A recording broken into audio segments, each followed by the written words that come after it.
Puluhan roket dari Lebanon menyerbu kawasan Gunung Meron, Israel pada Rabu 15 Mei 2024 kemarin. Diduga serangan ini merupakan balasan dari Hizbullah atas kematian komandannya tadi malam. Menurut laporan The Times of Israel, sirine peringatan terdengar di Gunung Meron dan Kiryat Shmona.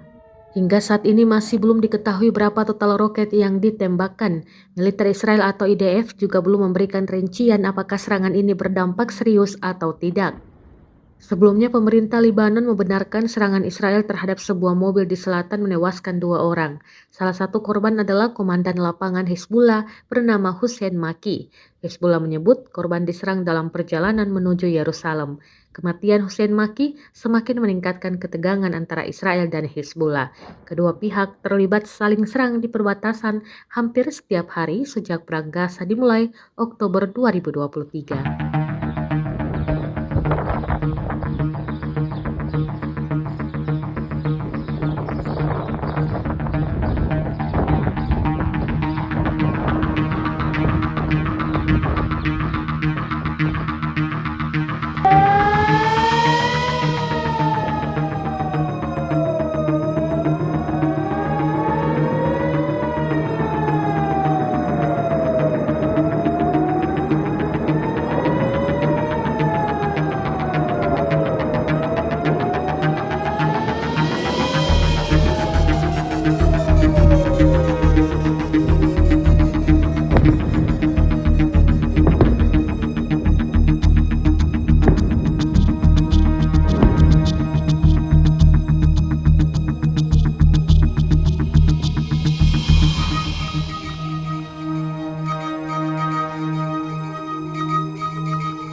Ah.